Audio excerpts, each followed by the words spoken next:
right, welcome back, Untitled Podcast fans. This week we have for you part 2 of our July focus on Haiti. Today we have joining us again Reverend Bryan Sirchio, who you all met last week when we introduced Haiti Creates, Haiti Allies, and the Yoga Mat Tight End fundraiser. So it's NFL Tight Ends Unite for Haiti, the event that's going on July 21st. Also joining us are 2 special guests coming from Haiti. The first is Guy Morelus, who is the founder and director of a nonprofit called SPARE, which stands for Sponsorship Program Aiding Relationships and Education. He works with Bryan and others on the Haiti Creates / Haiti Allies efforts. Our second guest, who will join us later in the show, is Pepe Morelus, related to Guy's daughter, so we love the father-daughter vibes, and serves as the manager of the factory where the yoga mats and other products are produced. Reminder that this is part 2 of the Haiti series, and if you have not yet listened to part 1, we highly recommend going back and watching it as we offer more detail into Bryan's work and a little more information on Haiti and what's been going on with the country over the last 30 years, some background of the situation and our relationship with Haiti Allies and what's going to go on with the fundraiser. All right. So welcome, Reverend Sirchio. It's good to have you back on with us again this week on the Hidden Pearls podcast to do part 2. So we're spending July really focusing on Haiti and the people, the nation, and some of the work that you're doing there with Guy, and we're going to learn more about that today, leading up to the July 21 fundraiser. So a reminder to everybody that's listening, watching that you can sign up for the Haiti Yoga fundraiser and or make a donation, which went live today when TJ and Robbie and George, they posted on their social networks, and we immediately got blown up and had to do a little work, but it's all good. So thanks to them, and thanks to everybody who did some donations. You can go to the Haiti Allies website to do that, or Haiti Creates, and it'll take you to a link there. So anyway, those things are all out there. We're also very excited to have with us Guy Morelus, coming to us live from Haiti with his daughter, Pepe, which we just said. So thank you and welcome, guys. Appreciate you very much taking time to do that and being available during this very difficult time. So as we noted last week, the story of Haiti is a difficult one, and the current situation, which is now made even more difficult by recent events, is also very hard. While it is a nation facing difficult challenges, it is also one of great resources and an amazing people. As is our goal with each of our shows on the Hidden Pearls podcast, it is our hope to be able to share not only some of the story of Haiti itself, but also the stories of the amazing people who live there. And that is what we will do today as we share Guy's and Pepe's story with all of you. We want to open the episode by reading a short biography on Guy that we believe will help set the stage for today's show. And it also demonstrates a bit of the history of Haiti as Guy has lived through a lot of the very pronounced events over the course of his life. So, and I think it also sets up a little bit about the present need that's ongoing in Haiti, as well as the purpose and the least desired intent of our fundraiser. So, without any further ado on that, the Most Reverend Sirchio to read Guy's bio. Thank you, Reverend. Thank you, Bruce and Emma. It's great to be with you again. Yeah, I put together this little bio of Guy just because I wanted people to have a feel for who this is that we're meeting with. And as you'll see, Guy has been through some really, really challenging stuff. And he, like so many Haitians, has showed this resiliency and dignity of spirit and comes back again and again from great difficulty and then steps back into living a beautiful life and doing beautiful things. So here's a little info about Guy Theodore Morelus, is how you say his last name, Morelus. Was born and raised in Cité Soleil, Haiti, which means City of the Sun. Cité Soleil is a shanty town on the outskirts of Haiti's capital city of Port-au-Prince. Cité Soleil is divided up into 34 different zones, most of which are run by gangs. Guy spent his childhood in the Boston zone of Cité Soleil. And that's where most of his work promoting education and sustainable development takes place. He is the founder and director of a Haitian nonprofit called SPARE, which stands for Sponsorship Program Aiding Relationships and Education. SPARE began as a sponsorship organization that paired sponsors in the US with students in Haiti that Guy found, who were in need of an education, often a stable place to live, and enough food to simply survive. The SPARE organization has grown and now owns and operates a K through high school, grade 13, they go up to 13 in Haiti. It's a facility in the Boston neighborhood that provides food and education to its students, and also contained within the footprint of the spare school called City Soleil Community School is a small factory which employs parents of the students to create for the Haiti Creates line of products that they sell. And that including the yoga mat bags that George and Robbie and TJ have signed and that are part of this fundraising effort. Now, suffice it to say that Guy has been through some amazing challenges in his life. He grew up during Haiti's revolution in the 1970s and 80s, and the eventual overthrow of former dictator Baby Doc Duvalier during the late 1980s. At about age 12, Guy was present during a very famous historical event in Haiti's revolution called the Massacre at St. John Bosco Church. The church service, led by radical priest Jean-Bertrand Aristide, who later became Haiti's first democratically elected president, was interrupted by armed men with guns and machetes who were trying to kill Father Aristide and as many in the congregation as possible.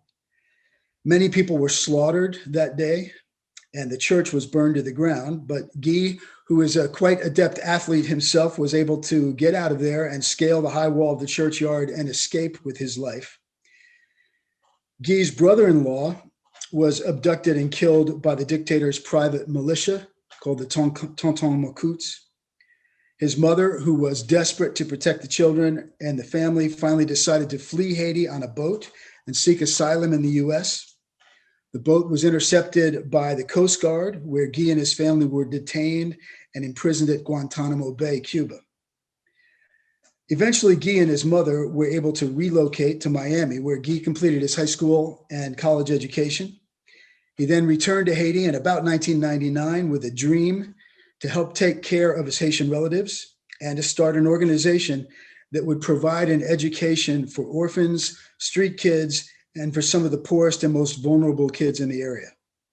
Shortly after this time, Guy and I met each other on one of my trips, and through its collective collaboration together helped Spare come into being. During the political violence of 2005, Guy was kidnapped, severely beaten, and almost lost the sight in his eye. His life was saved through the intervention of another priest and friend named Father Jerry Jean Just. Jean Just was later killed by the government himself. Guy also experienced the devastating earthquake of 2010. His brother's sister was in a class on the first floor of the 8-story building, university building that collapsed during the earthquake, and Guy and his brother spent 2 weeks sorting through the rubble, trying to find his brother's wife. During that time, they pulled out and saved the lives of 19 individuals, but they never found Guy's sister-in-law. They then lived in tents in a yard for about 1.5 years after the earthquake. I could go on, but I just wanted to give you a feel for some of the things that this individual man, my friend Guy, has had to face in his life, some of the things he's been through, and he represents in many ways what Haiti has been through historically. And yet he's lived and come back learning, growing, evolving with joy in his heart and committed to trying to serve people and make a better life for people. So it is a great honor to have Guy with us, and also Guy will introduce Pepe eventually for us. But Guy, thanks for joining us. And we know that with the assassination of the president of Haiti yesterday, it's a really difficult time for all of you. So we especially appreciate you making time for us. And we're not going to get into the current political situation, but our hearts go out to you and to all the people. And we really appreciate you making time to be with us. So I will bow out at this point and turn it over to you and Bruce and Emma. Thank you, Bryan. So we have got some other kind of questions about your history and that. I want to give you just a moment though, if after hearing that bio, if there's anything that you want to add or follow up on or fill in, if we left anything out that you think is important.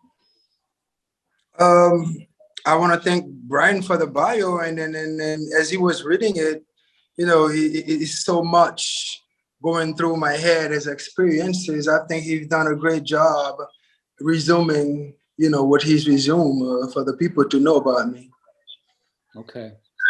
Well, if there's anything else that comes up along the way, feel free to kind of jump in and do that. But we appreciate you sharing your story, and it truly is kind of you've been with the ebbs and flows of Haiti and Haiti's people and gone through some of those major events. So, and thank you to both for being here today. So, I guess we thought about starting back after you returned to Haiti in 1999 or about that time.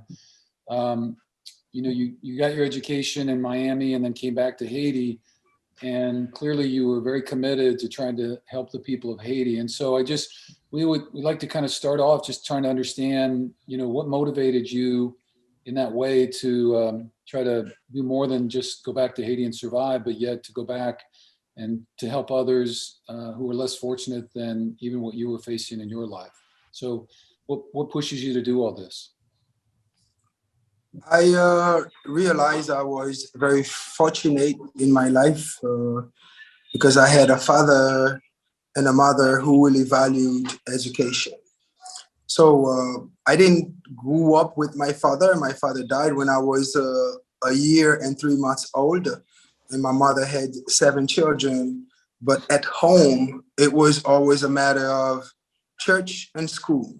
Okay, and then she always keeps saying to us, whatever we eat every day, whatever you do, and however we survive every day, the best thing I can ever give you are the books, the backpack, the uniform, the shoes, and make sure you pay attention to class, because this is your riches for the future, and I cannot offer you anything bigger than that. So as I grew up, I go to school with the mind that I need to make myself productive for myself, for my family, for my community. And I grew up to see so much challenges around myself. And I determined myself to be somebody, to help people, and to make sure I help young people to get an education, because I never could understand how my mother did it, because all of us went to school, but it was always difficult for a whole bunch of children around my community to go to school. So my motivation came from very early age. I remember when I reached 6th grade, already in my community as a tutor, tutoring anybody from 1st to 6th grade, the same class level as I was. And what was the privilege for me? The privilege for me was that I have been through schools outside my community. I brought up in Catholic and Christian schools. So in my country, Catholic or congregational schools has the very best education. So from that education I capture from home, from the Catholic brothers, from the sisters, I make use of it. I capture the best for myself and start bringing the difference around my community, because I've noticed the same education I was getting out there from my outside of my community was not the same education that was actually encoding and decoding in the Cité Soleil area. So God made ways for me, even though in my mind I thought I was receiving the best rank of education here in Haiti because I've been to a Catholic school and so on. So when God made ways for my family to escape and I got in the States, there it becomes a dilemma in my head. I've been to school in Haiti and I'm aware I've been in one of the greatest schools, but what is it about America's education here? So when I balance all the efforts I was making here in Haiti, studying, and balance the difference I found in the American society, I'm like, you know what? I think those Haitians are genius. They can do so much better. If we are being raised and taught this way, which is pretty much theoretical and not practical, I need some days to bring this home. And I thought if I could manage a different education system here in Haiti from what I've captured from the States, we can see wiser, smarter, brighter future Haitians in Haiti. Even though from history time to this century to live in the year 2000, I don't see much changes in the country, but we see changes in people. We see a lot of changes in people. So my motivation was, how do I make education here in Haiti better? And how do I make education affordable for those in my community who have never gotten a real education? Okay, well thank you for sharing that. And so that is a great segue though into kind of the startup then. So eventually you and Bryan, and I know you're doing some things before that, but then you guys start collaborating, and then Spare becomes a reality, and then eventually you're able to start the school. So can you give us kind of an update on the status of the school and the students and kind of what goes on there, and the feeding program and all that kind of stuff? So what do those efforts look like today? The sponsorship program is still running. We have a bunch of our students in different university in the capital. Some of them, I think, are having midterm right now, and some are already in session for the final term of the school year. Sirchio Community School is on break for 2 weeks before we can get those kids into our summer camp program to keep on in school practice, feeding, exercises, and then everything we do with them.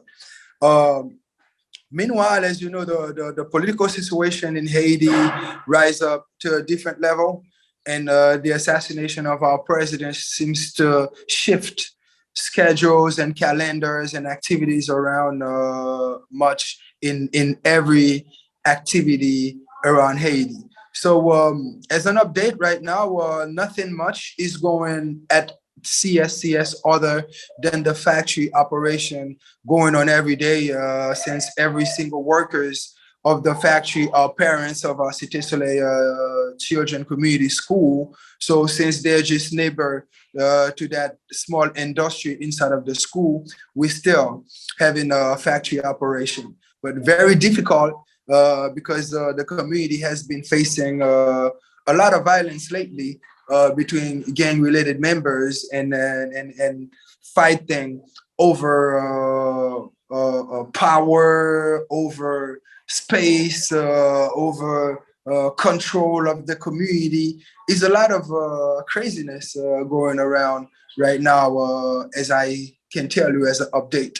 So people are very afraid, very timid about the activity right now. It's been 2 days with not very much activity anywhere in the capital or around Haiti at all, due to this latest news about the president. But as an update, we should be ready to move on with Sirchio Community School activities next week if the community gives it a chance and political unrest. Other than that, we're still on working with our Spare students, trying to clear the university school year for them, and hopefully we'll do our best to notify them, keep them aware of the situation before they go to school and class. That's pretty much the update on our end right now, and hoping to see what the next move will be about this latest assassination done to our president. Okay, and then just so people have this kind of idea, how many students are at the City of Soleil Community School usually, just on average? How many students are there? We are teaching an average of 280 to 250 students every year. Depends on how the violent situation gone throughout the school year. Sometimes we begin with 300 kids. Before we knew it, it reduced to 280. Before we knew it, we end up to 250 students by the end of the school year. So we always get ready and prepare to register 300 kids. So as they move out the school year, we end up always with 240, 50, 60 to 70 students. Okay. And then you also try to feed the kids at least once a day, is that right? Well, when I say 250 kids, I mentioned about primary school level students only. We have a bunch of Spare students coming to our junior high school level and high school level at 1 o'clock. So those students, I can say we have about 600 something students on the spare list, and a bunch of other community kids inside of Cité Soleil that are not actually part of the sponsorship program. It means that we don't have a sponsor for those kids, but CSCS doors are open to every other kids who don't have the financial capacity to go to high school. So we have on our list 60 and up students on our responsibility on the sponsorship program, but we have up to 150 kids in our spare high school session after CSCS primary school classes in the morning. Okay, and just so for folks listening, because I think we're familiar, but my understanding then is, so spare is where a student has a sponsor and that sponsor provides funding to provide an education for those students, and they would be enrolled at another school in the community. And then there's a group of, then the kids that are actually at the City of Soleil school, those are, you're kind of incorporating and teaching them on site on that location. But the older kids, if they have a sponsor, then they would be going to another school. Yes, okay. That's how we do it. Yeah. Okay. So those kids with sponsors kind of make it happen for those without a sponsor. Right. So we have the class, we have the teacher, we paying the teacher, we buying the books and everything for the kids that are under our sponsorship, but there are hundreds of other students around the community who can afford to go to high school. So we made that school almost free for those kids. They just have to pay their registration fee and a state exam if they have to, and the door is open free for them, just like the Cité Soleil Community Primary School. Okay, all right, good. And then just because Bryan, you've been around a bunch, anything about the school that, because I was going to jump into the factory, so I just wanted, is there anything else about the school that we haven't touched that you think is important for people? Well, just, I mean, Guy didn't quite answer your question about food. So there's a meal program at the school. Many of these kids come from families that are so poor that they wouldn't get a real meal more than once or twice a week, apart from the meal program at the school. So the kids are fed a hot meal just about every school day now. And that's one of the best things that happens. Okay, all right, excellent. Okay, well then let's just so we kind of keep rolling. Let's jump over to factory side, and maybe you could introduce Pepe to us. Okay, this is my daughter, Pepe. We call her at home, but her name is Christelle Morelus. She's actually supervising the factory alongside with Ashka Clement. So, Pepe, hello. Hello. Just for It's a pleasure for me to be with you. go ahead, just about the factory and who works So- with many and what they do. Yeah, so could you tell us a little bit about what it's like to work at the factory, and then maybe how many people work there, or what it's like Non, to c'est classe de qui ça ça y est pour travailler dans la factory, combien de monde qui travaille dans la factory, comment l'opération a marché. C'est vraiment une bonne chose pour nous travailler dans la factory. It's really a good thing to work at the factory. Nous avons environ 12 monde. We have about 12 workers actually. 12 monde ça yo, nous portons un espoir pour yo la caillou avec travail factory. Those 12 family, that factory brings them hope at home, and we bring new eyes to their life as they work in the factory. Nous permettent yo capable dépendre de tête pa yo. They become independent to themselves economically. Mette manger la caillou à l'aise. They are able to provide food on their table for those children easily. Nous permettent yo voyer ti moun yo ou bien aider ti moun yo avec éducation yo. That allows them to support their children's education. Et nous aider yo moralement parce que vini travail dans factory vraiment bon pour moral yo qui rechita la caille And après. it also helps them morally because the community is full of violence. Instead of them staying home, always hearing all these guns shooting, it is helpful for them to be in that community factory. Et c'est vraiment un plaisir pour moi, en dépit de tout le monde qui est âgé que moi, mais moi trouvé ça vraiment cool. Yes, Parce que moi, I'm working alongside older people than myself. I found this very cool because they are cool people. et moi que m'a partagé tout ça, que m'apprends de faire de famille, de bon Dieu avec eux. Hey, it's a proud for me as well to know I am giving back today what I receive as an education from my family and the program to the people of my community. Well, I like to work with older people too. So. Moi-même, travaille avec l'autre monde tout. Comme je l'adore, papa, ça c'est papa le beats, you know. Okay. So what was it like going through the school program? Would you repeat that question for us? Yeah. What was it like going through the education program at the school? Qui ça représente leur passé dans le programme SPER qui dans l'école? Ça représentait un pile bagaille pour moi. It means a lot. It meant a lot to me. Parce que programme là aide me venir un monde jodi a, aide me structurer la vie. SPER helps me to become somebody today. The program helped me to structure my life. Parce que parmi toutes jeunes qui gagnent un rêve mais qui pas gagnent assez moyens pour la joindre rêve ça, SPER ban moi opportunité pour me grimper et joindre rêve là. So many young people in life has different vision and goals that they cannot reach.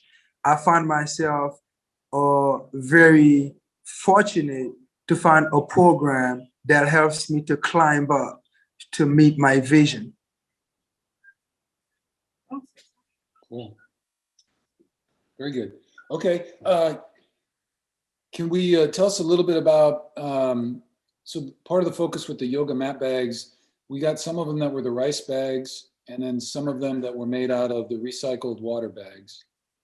And just wondered if she could explain to us kind of the production process, you know, kind of what happens and where they get the materials and just the creation of the different products. Nous connaissons factory à travail de diverses productions.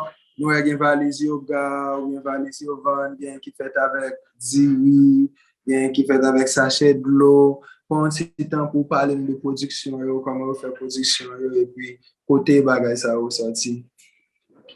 Bon, bagay sa yo c'est nous-mêmes, sa factory qui chita ensemble, nous créer yo. C'est comme nous venir avec un projet, nous aller chercher matériel yo. We sat around together in our circle about the factory. We share ideas together. We share items together. We set up how we can get this done. Then we gather people to go around to find sacks of rice and water bags in trash for us around the streets.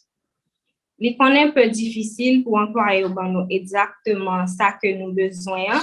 Sometimes it's difficult for the employees to give us exactly what we need in production.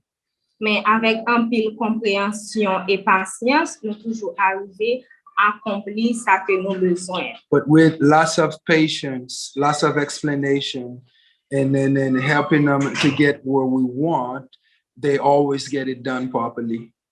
Non pas seulement considérer nous en tant qu'employeurs, mais nous considérer nous en tant qu'une famille en dans factory, nous côté harmonie. Inside of the factory, we always apply lots of harmony in among ourselves to keep respecting each other and to make the factory runs better. Okay. Well, the yoga bags are beautiful. So we're very excited to give them to everybody and send them out. Vous parlez vraiment belle, nous vraiment contents qu'on ait bien tout le monde sauvé pour pouvoir ensemble faire un bagage. Thank you. Okay. And just for everybody listening and or watching, the Haiti Allies website has other products as well. And so if the yoga mat bag's not quite your thing, or you can still donate and be part of this fundraiser. There are other products available as well, so we didn't encourage you to do that.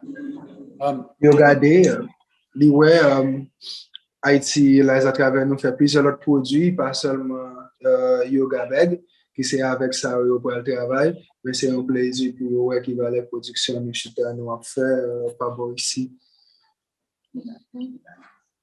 Okay. Well, how about, and either one of you could answer this one, Guy. What are some of the, I mean, Haiti right now and has historically faced a lot of really difficult challenges. What are some of the most difficult obstacles that you're facing right now to kind of accomplishing the vision, you know, for the school and for the factory as far as education? And I know you're working toward financial independence as well, so that you can be kind of self-supporting in that way. So what are some of the most difficult things that you face, just so people can kind of understand what you're going through?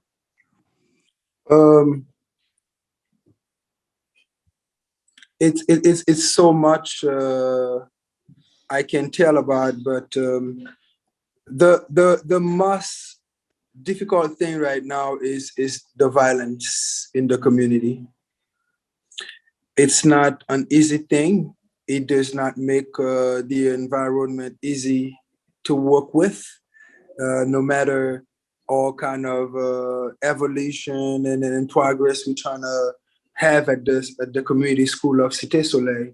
But the violence remain the key problem to the whole community.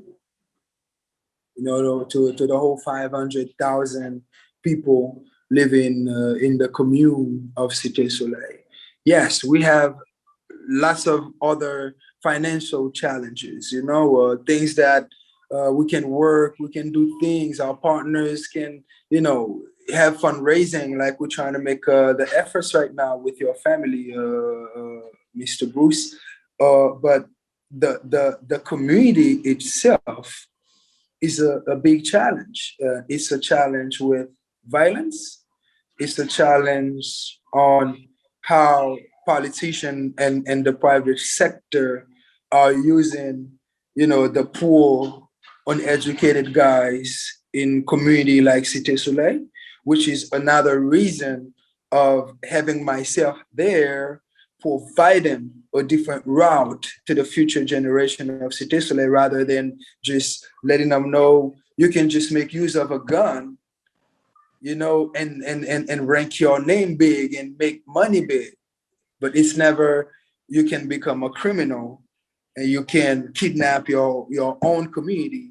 You can kill people around your own community to make yourself successful. So my number one challenge is the community, the violence they're in, and seeing how people like myself, NGO like Haiti Allies, and other people that are trying to help people in the community on a social level, the violence always disrupt our effort. The violence always disrupt the population. And at the end, the violence always ending up killing several people in the population. So despite difficulties of trying to generate business, to have fundraising for the school, trying to keep moving on with the school structure, trying to find more sponsors for students, trying to see how we can break through a little financial independency so that everything we need, you know, doesn't have to belong on the international assistance, just like it is done in our government. We doing our best and thinking through our best alongside our partners to see how we can bring more sustainability to everything we have elements of changes we have in our circle. School building structure, bringing more employments to the community as this factory grows, providing a better education to the children of Cité Soleil, applying technology to their education, which has never been done.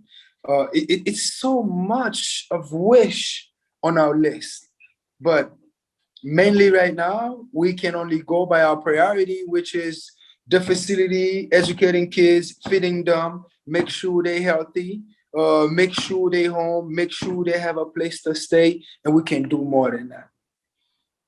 So the more we grow into business, the more we build financial structure to ourselves, we'll build, first of all, more funding alongside of our partners. If anything happens, we never know when something might happen.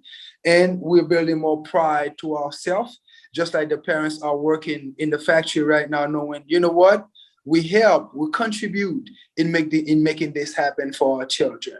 So the vision is big, but little by little, it will unfold to bring in our own self to our own financial sustainability, because we never know what can happen in 1, 2, 3, 4, 5, 10 years from now. We never know what might happen to our international partners. We never know what might happen to our school in such a violent community. You never know what might happen to those children. So it's got to be ways of thinking, how do we make ourselves productive alongside the trilogy of education? We have ourselves, we have those parents, and we need to educate those kids and raise them up. So the more we stick to the trilogy of doing our best to change life, bringing opportunity to our community, educate the young ones of our generation right now to make sure we prepare a better generation for Haiti. I think we have a lot to meet as goals, and we still have a lot to sweat about to make ourselves a little bit more proud and a little bit more independent. We still have a school to build. We have more schools to build. We have many more requests that comes in about sponsorship, education, about the school, everything we do, even outreach, like feeding, housing repair, and all of that stuff. People don't just look for this little shit for education based alone. Every other thing in the community, they just drag to the school for help. So it's big challenges in our hands, and we believe we can do a lot of things alongside with our partners if we cooperate well together and make ourselves useful. Okay. And Bryan, you're kind of leaning in. I didn't know if you had something you wanted to jump on, or you're okay. All right. Well, Guy, thank you for sharing that. And so I guess then that turns us a little bit. So we're doing the fundraiser on the 21st, and I know you guys have worked very hard over a long number of years developing the partnerships that you talk about. But if you're kind of sending a message out to our listeners, how best might they be able to help your efforts with SPARE and with Haiti Allies and the school and the factory? What would you ask our listeners and watchers to do? How could they best support your efforts in making the vision and goal become a reality? Our ancestors back in the 1980s made very big difference in this world through Dessalines and Toussaint. Ever since then, there should be changes about Haiti. Dessalines was assassinated, and there have never been changes. 1915, the most popular government faced the same thing, another assassination, because this president wanted to see a different Haiti. I don't know about Jovenel, who just got assassinated, but it's the third assassination in our story when there should be changes about Haiti. In my own experience in ages, when Baby Doc was living power, I was in 6th grade. I was wearing a short pants to school. Ever since then, I heard Haiti is changing. I've gone through 1980s, 1990s.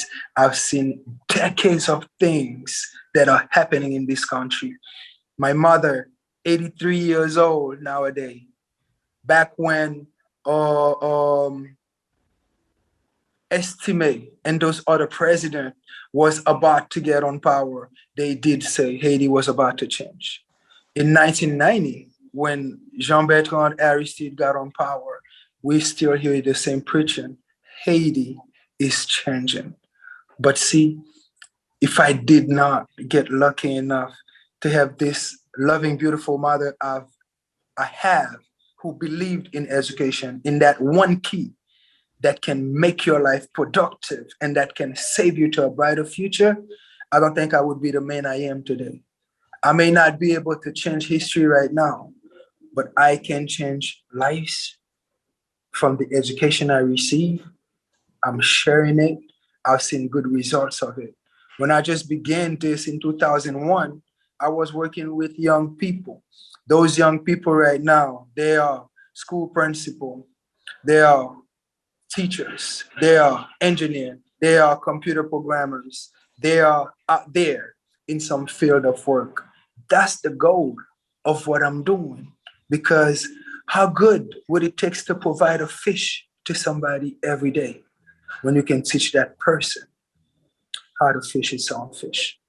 So if my mom could provide this backpack and that uniform to me for 14 years, and I've completed the rest of my education in the States for free, why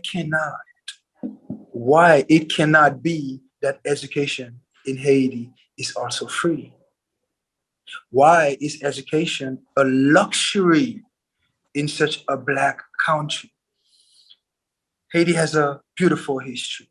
The people of Haiti are great, loving, good hospitality people. But I don't know what it is. I don't know what class it is. I don't know if it's the government, if it's the elite. I don't know who to blame. Instead of moving forward, we're moving backward. And if we don't do something serious in our education system, in the way we're teaching our kids and what we're teaching our children, Haiti will keep moving backward. And we can only open doors to changes through education, opportunity. And in order to do that, we have to be creative. Okay. I think it would be cool to give Pepe just a chance to say what she would like to say to anybody. How can ask her how people can help her efforts in the factory?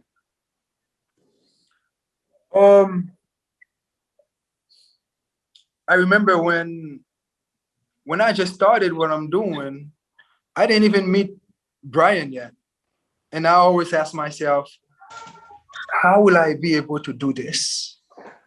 I always say to myself, I'm not a rich man. Why do I envision to do so much good? But you know what? When you meet the right listener, when you meet the right heart, when you meet the right mind, some action is going to be taking place. So what I can tell people really, I'm living in the poorest country in the West Hemisphere right now. Used to be the richest country in the Western Hemisphere. Is it still a rich country? Of course, there are people living in Haiti, but opportunity-wise, production-wise, resources-wise, this is not moving in Haiti. Let's give Pepe a chance to say something as we close here. We're running out of time, I know. But Bruce, what question would you like to ask Pepe? Maybe quelque chose soit Haïti, comment t'as aidé, qui ça devient?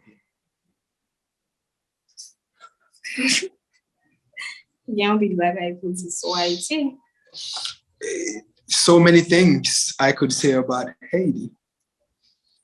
So many things I could say to people to help Haiti. So, si m'tap di yon bagay pou l'aider Haïti, c'est aider jeunes yo, aider ti moun yo gen yon avenir, ba yon espoir nan éducation. If I could direct somebody who would want to help Haiti, I would tell them to focus on the kids and the youth and direct them to a proper education. Whether you want it or not, they are the future generation of this country. we should invest in them. Okay. All right. Well, then last, just both of you could answer then, given all of the things that you face on a daily basis that we've been talking about, what are the things that still give you hope? Yeah.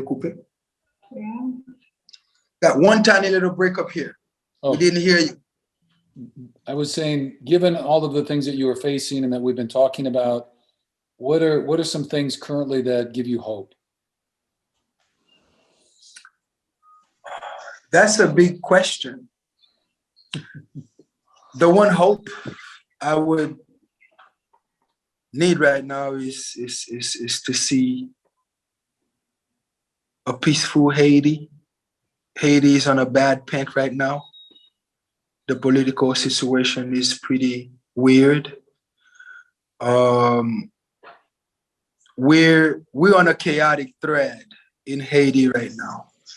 I know some people believe in prayers, some people believe in whatever they believe, but it's a time to think about Haiti, talk about Haiti, take action about Haiti, and if you're a believer, pray about Haiti. If I could take personal action right now,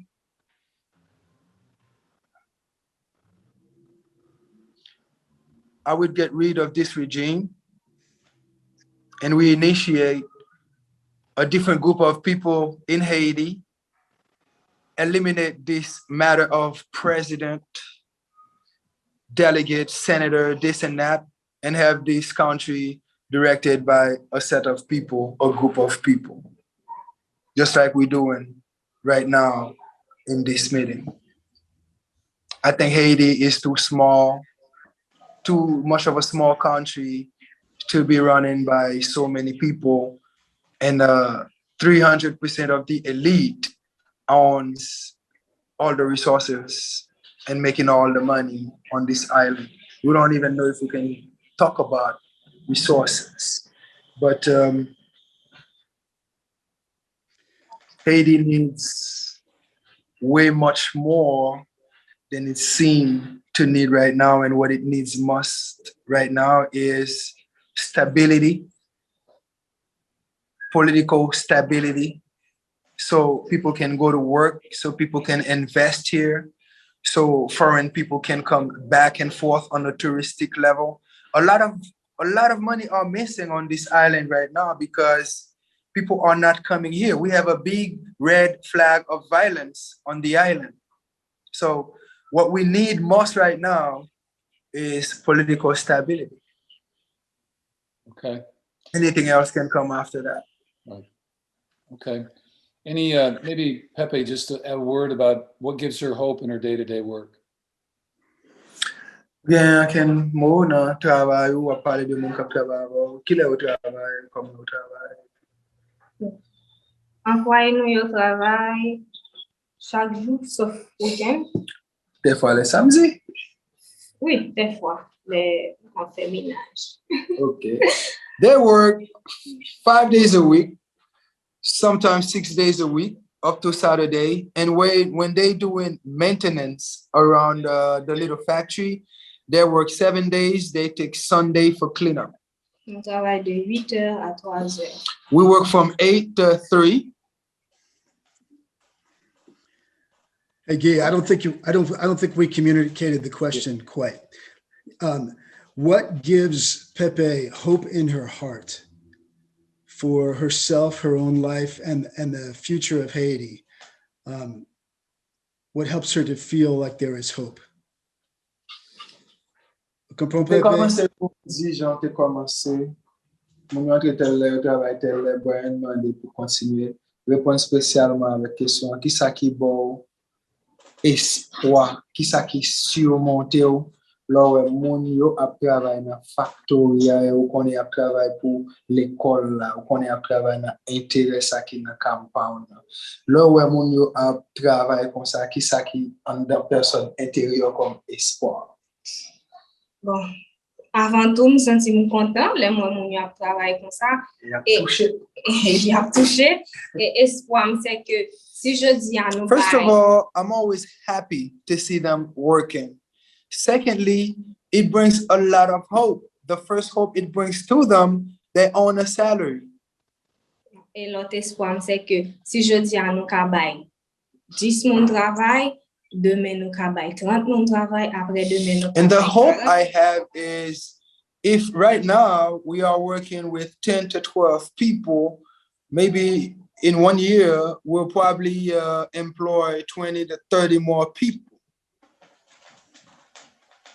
Ça a créé plus. Et puis travail, Et puis, ça aide moun yo sentir yo en vivre, ba yo plus espoir. that will bring more hope to the community, and that will make people have a sense as they want to live more in this community rather than feeling hopeless. Okay. Well, I think we've kind of run our course. I just want to say thank you very, very much to both of you for participating and sharing your personal stories, story of Haiti, and then particularly about SPARE and Haiti Allies. So we're going to do that.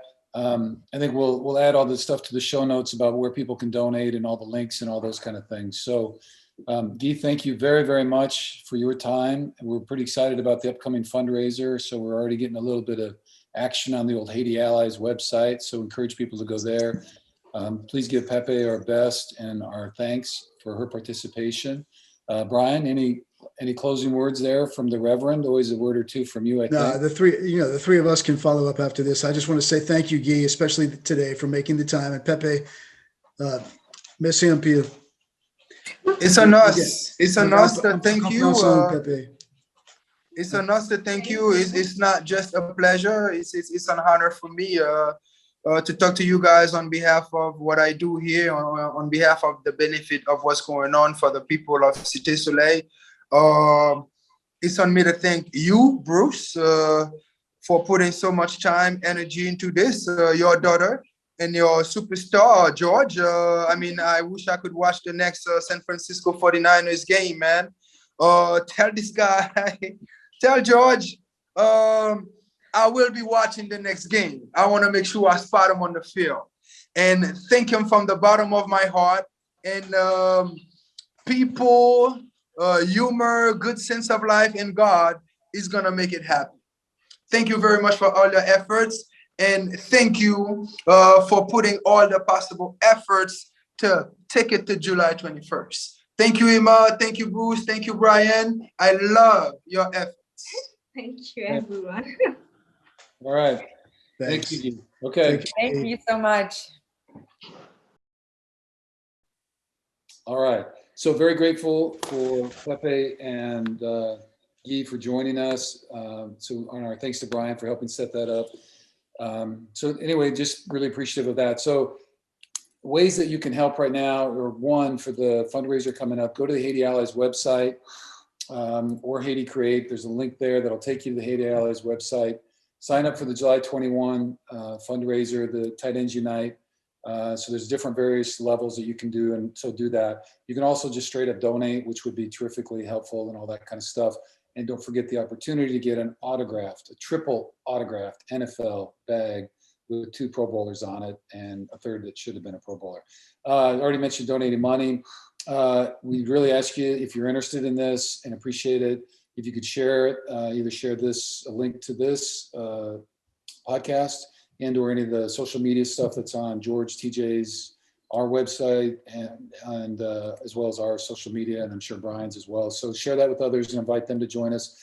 Once things kind of level off, we'll be taking some trips to Haiti. I'm hopeful of that, at least sometime in the future. It sounds like it's a little ways off, but keep that in mind. So we just encourage you to get engaged, maybe pay attention to what's going on. And again, I guess the most inspiring thing, one of them, not just that their ongoing resiliency and commitment to each other, but the commitment to education and those children, and believing that the change comes from within the generations that are amongst us as the youth, and that's an important place to invest. So we certainly take that to heart. So if you're interested in SPARE and sponsoring a student and or helping with the school or the factory, there are all kinds of resources for that.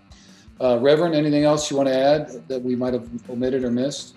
No, I think you covered it all. Just really appreciate everything you're doing. It's a blast to do this with you.